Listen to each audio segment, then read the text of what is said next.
very special items with us today.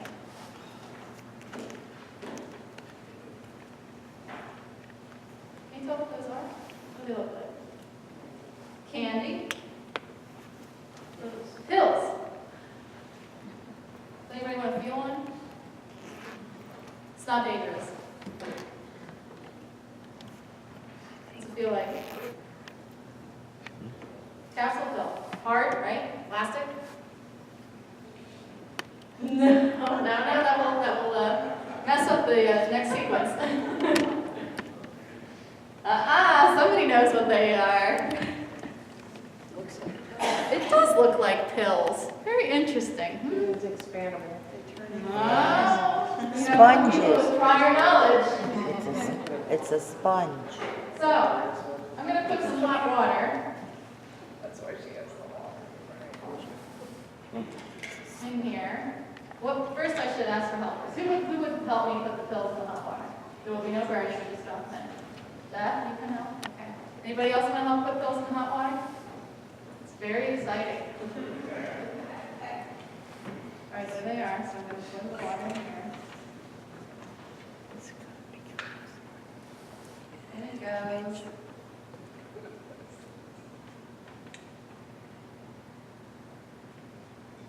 Quite hot. So don't put your little fingers in it. All right, so drop them in. Yep. Oh, Jeff, however you want to.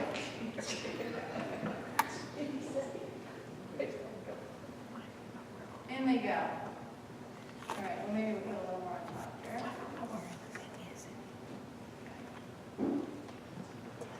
You did your job. Thank you, Jeff.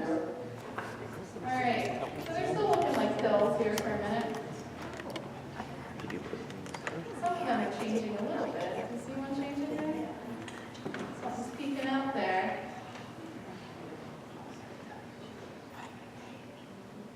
It takes much longer if you don't have really hot water. Pastors are patient, that's why I brought that up. What's happening? They're changing right before our very eyes. What did you say? What is that? I said, no, I said it is hot. Yes, it's quite hot. Don't put your panties anywhere near it.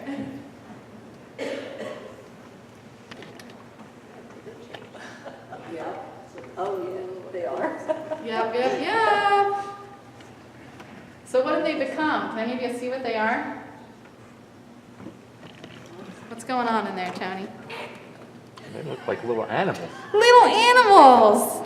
Which little animals do you see? What do you think they I are? don't know what they are. Wow, come on. What's this guy with the long A neck? lobster? A lobster? I don't think any of them are a lobster, although that would be nice. What's that look like? One looks like a lamb. A lamb? No, not a lamb. I don't know. He's having a lot of trouble. Let's go over here. Yeah, okay, we'll read it. What is this? What do you see there? Giraffe, hippopotamus. Giraffe, hippopotamus, Flamingo. or an ostrich Flamingo. maybe? Oh, no, yes, I see a lamb. You see a lamb? Where do you see a lamb? Right there. It's a giraffe. That's an awful long neck for a lamb.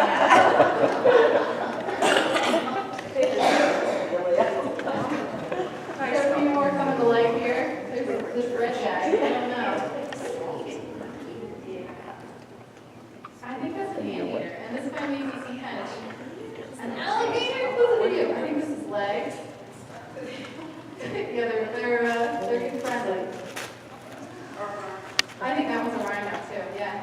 This one I think is supposed to be some kind of cheetah. I'm just following the eye of the holder. Get a lobster. So here they are. He's Just red. out of the excitement. This is what came out of these little hard pills. Now, if you were to touch them, which I don't advise right at this moment because they're quite hot, how would they feel? Like a sponge, right? Kind of soft and squishy. A little more easy to damage than that hard casing of the pills that we saw earlier, right? We're kind of like these little pills, I think. We have that rigid, hard casing on the outside, right? That protects and shields the soft, squishy parts within us. I mean, physically, this is true about our bodies, but it's also true about kind of how we function socially and emotionally, right? We have these hard exteriors that protect these vulnerable parts within us. The things that we're ashamed of, or the mistakes that we've made, secrets that we have. Sometimes we even hide our true feelings. Why is it that we sometimes feel the need to shield or protect these soft, squishy parts, these vulnerable parts of who we are, of our story? Afraid of getting hurt. Fear. Fear. Why else? We don't want to show that we're vulnerable. We don't want to show that we're vulnerable. Right. We want to appear strong, invincible, right? Sometimes, do you think might it be healthy to shield some of these parts within us from other people? Sue says no, never. I'm not sure. I think there might be times when It depends on your environment. your environment, right? Yeah, there might be times when you won't want to share anything with somebody that you just met, right? It's a protective kind of mechanism. But we can see how it could become unhealthy, right? Why could it become unhealthy to always kind of shield these soft, squishy parts? You can't get help, right? It's exhausting. Talk about it. What else does it kind of rob us of? We never show other people the soft, squishy parts.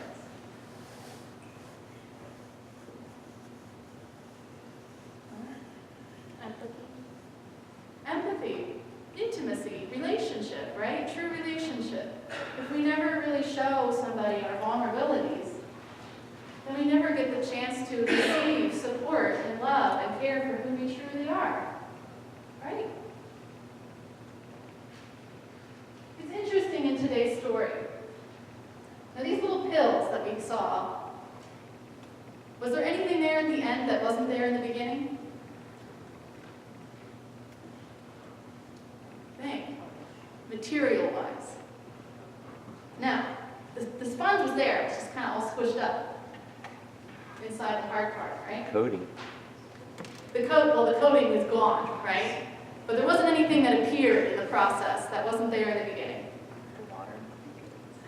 The warm water was environment that helped things along, yeah. My point is, it looks like they were totally transformed, right? This little hard casing kind of bursts forth with color and becomes this lovely little shape. I think they're pulling it down. Yeah, there we go. This one is an ostrich. Soft and squishy. It's a little sticky because some of the coating's still on there. I think this is a little bit like our story today about Jesus. He looks really different, right? When he goes up on the mountaintop and he's speaking with these kind of celebrities from Israel's history. Moses, the bringer of the law, and Elijah, one of the greatest prophets. But he's still Jesus. It's just something is shining forth, bursting forth, so to speak, that you couldn't see normally. And how did the disciples react to this display?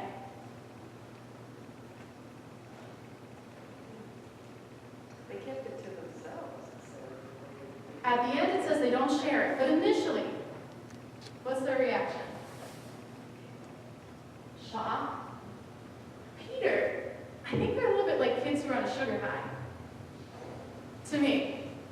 So I'm going to share you a story about my brother. My brother, he was very fond of sweet things, still is. And we used to go to the boardwalk down at the shore, and we'd stay there all night, we'd go on rides, we'd do these little games, and we usually go out to eat. We went out to eat this night, and my brother got soda. He was like maybe 8 years old, and they have free refills, right?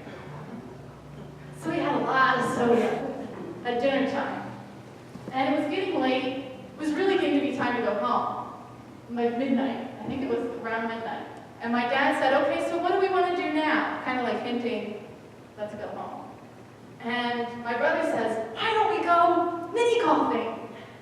My dad turns to me and goes, Ben, it's midnight. Those places are closed. I think that's kind of what Peter's like. He's like, oh my gosh, guys. Let's build dwellings and stay here. This is exciting. And then, what happens? The cloud, right?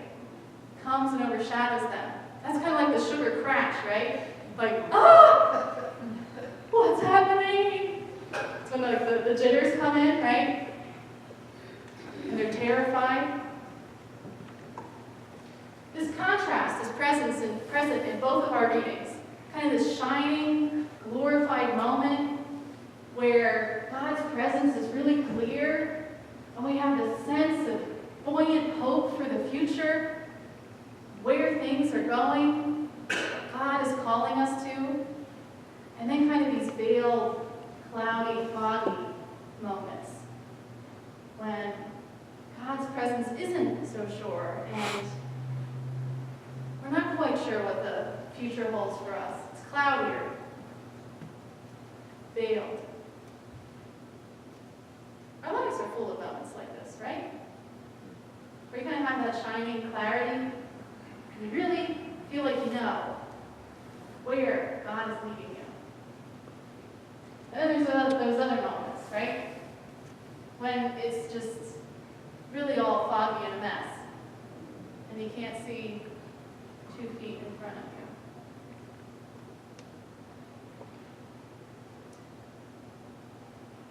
We have these moments too as congregations. And I've spoken with all of you last Sunday about how we're going to undergo a process, kind of glimpse our future. Get a better idea about what we should do next as a congregation. And we're going to do some processes that will help us to kind of push aside that cloud, that veil, and to see a little more clearly what's happening here in the congregation and in the community, what resources we have to work with.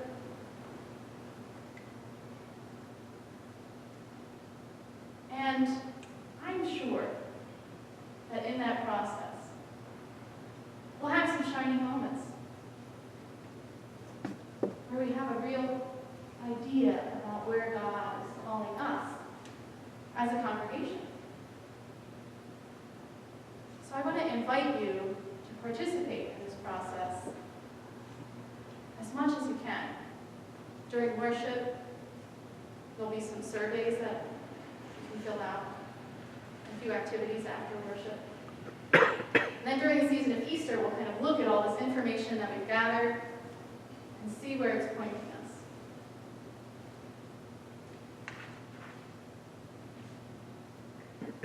I pray that in this process, God will be present. And that even if we're in a cloudy moment, but just like in the reading when God speaks into the cloud, God will speak into the cloud for us too. And remind us how beloved and precious we are. The squishy parts that are inside just as much as the exteriors that we show the world.